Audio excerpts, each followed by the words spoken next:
여러분 환영합니다. 자, 본격적으로 오늘 살펴볼 해설의 핵심으로 바로 들어가 볼까요?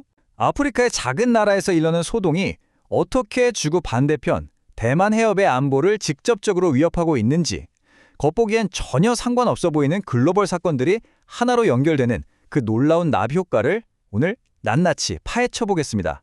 먼저 한편의 블랙 코미디 같은 진짜 이야기로 시작해보죠. 중국이 도대체 왜 아프리카의 조그만 나라로 가는 비행기 한 편 때문에 길길이 날뛰며 분노했을까요? 사실 이 황당한 질문 속에 현재 대만이 처해 있는 끔찍한 외교적 고립의 현실이 고스란히 담겨 있습니다.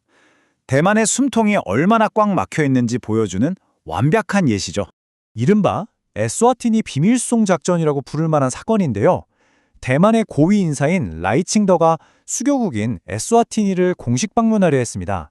그런데 중국의 외교적 압박이 얼마나 집요하고 악랄했는지 대만 전용기는 다른 나라에 기름을 넣으러 들르는 기착조차 완전히 거부당했어요. 결국 어떻게 했느냐? 에스와티니가 직접 자기네 국적기를 대만으로 보내서 거기에 대만 고위급 인사가 몰래 타는 편법으로 중국의 봉쇄망을 뚫어야만 했습니다. 이게 스파이 영화가 아니라 현실입니다. 중국의 구조적 고립 속에서 대만이 택해야만 했던 처절한 생존 전략인 거죠. 대만은 왜 이런 굴욕적인 편법까지 써야 했을까요? 숫자 13을 보시면 답이 나옵니다. 전 세계를 통틀어 대만과 공식적으로 외교 관계를 맺고 있는 나라는 이제 단 13개국뿐입니다. 바티칸 교황청을 빼면 팔라우, 투발루, 에스와티니 같은 아주 작은 나라들만 남은 거예요. 대만 입장에선 국가의 생존을 위해 이 몇 가닥 안 남은 동아줄을 어떻게든 놓치지 않으려고 필사적일 수밖에 없는 겁니다. 이런 말도 안 되는 고립의 근본적인 배경에는 여러분도 잘 아시는 하나의 중국 원칙이 있습니다. 1971년에 중국이 유엔 상임이사국이 되면서 대만이 국가지위를 잃고 쫓겨났잖아요. 중국은 아주 노골적으로 전 세계에 우리랑 경제적으로 거래하고 싶어? 그럼 대만이랑 당장 단교해! 라고 강요하고 있습니다. 이 원칙은 지금 이 순간에도 대만을 전방위적으로 짓누르는 가장 강력하고 무서운 무기로 작동하고 있죠. 섹션 1. 텅 비어버린 미 해군 전력의 공백입니다. 그렇다면 중국의 이 거센 압박에서 대만을 지켜줄 미국의 항공모함들은 지금 다 어디 있을까요? 현재 상황을 살펴보면 정말 심각합니다. 중동 아라비아 해 쪽에는 링컨함, 포드함, 부시함까지 무려 3척이나 바글바글 집중되어 있습니다. 반면에 당장 대만을 든든하게 지켜야 할 동아시아에는 일본에 있는 조지 워싱턴함 딱 한 척뿐이에요. 막강한 군사력이 전부 중동으로 쏠려버리면서 대만 해협 주변 안보에 말 그대로 거대한 진공 상태가 발생한 겁니다. 상황이 이렇다 보니 미 해군 수병들의 피로도는 완전 한계치를 넘어섰습니다.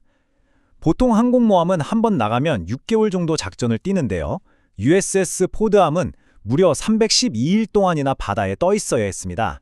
얼마나 피로가 쌓이고 장비 정비가 안 됐으면 배 안에 세탁실에서 불이 나고 수병들이 침대도 없이 바닥에서 자야 할 정도였다니까요. 세계 최강 미 해군이 물리적인 한계에 꽉 부딪혀서 헉헉대고 있는 겁니다. 섹션 2. 이란 위기가 불러온 나비 효과입니다.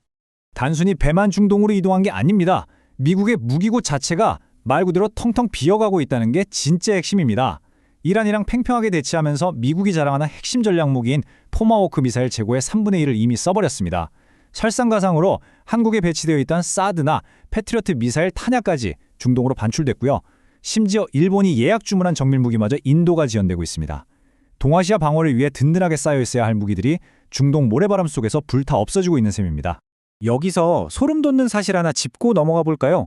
미 국방부가 자체적으로 평가해 보니까 이렇게 텅 비어버린 정밀 미사일 창고를 예전처럼 가득 채우는데 무려 6년이나 걸린답니다. 상상이 되시나요? 자, 중국이 동아시아에서 미국의 군사력과 무기고가 바닥난 이 상황을 과연 어떻게 보고 있을까요? 절대 그냥 가볍게 넘기지 않을 겁니다. 섹션 3. 페르시아만 원유 오염의 끔찍한 파장입니다. 이 모든 상황을 더 끔찍하게 만드는 중동발 시나리오가 하나 더 있습니다. 만약 이란이 경제적 봉쇄에 맞서서 홧김에 페르시아만에 원유를 고의로 쏟아버린다면 어떻게 될까요? 이건 단순히 환경 문제가 아닙니다. 바닷물이 오염되면 아랍에미리트, 카타르, 쿠웨이트, 사우디아라비아 같은 주변국들의 해수 담수화 시설, 즉 바닷물 정수 공장이 즉각 마비됩니다. 중동 전역에 치명적인 식수 대란이 터지는 거죠. 주변국 전체의 목숨줄을 인질로 잡는 이 거대한 인도주의적 재난 가능성 때문에 미국의 신경은 대만 방어에서 더더욱 멀어질 수밖에 없습니다. 섹션 4. 중국을 덮친 경제적 유탄입니다. 자, 이제 동아시아로 다시 시선을 돌려보죠. 이 상황을 가장 기막히게 설명하는 단어가 바로 유탄입니다.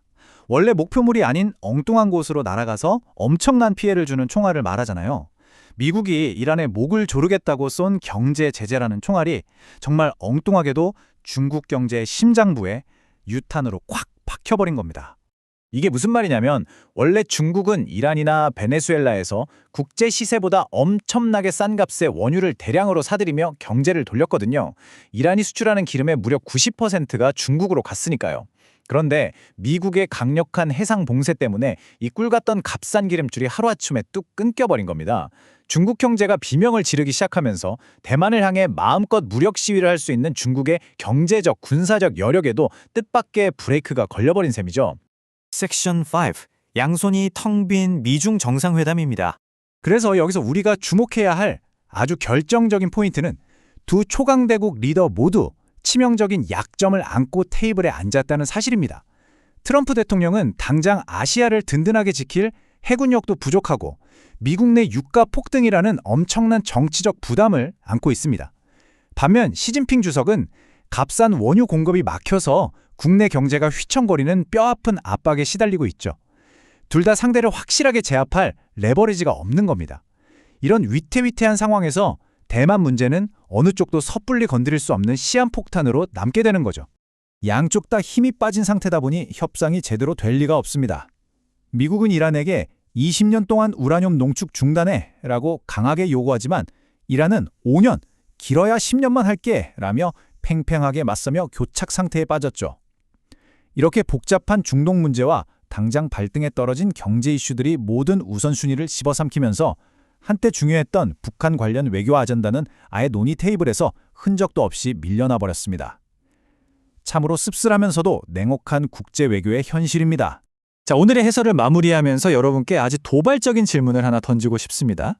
미국과 중국, 세계를 호령하는 두 초강대국 모두 중동 위기와 경제적 유탄에 맞아서 전력이 바닥나버린 지금. 과연 대만 해협을 덮어줄 진짜 방패는 도대체 누가 들고 있는 걸까요? 아프리카로 향하던 작은 비행기 한 대에서 시작된 날갯짓이 중동의 바다를 건너 동아시아 안보 지형에 얼마나 거대한 폭풍을 몰고 오는지, 이 기막히게 얽히고 설킨 세계의 현실을 여러분도 꼭 한번 깊게 고민해 보시길 바랍니다.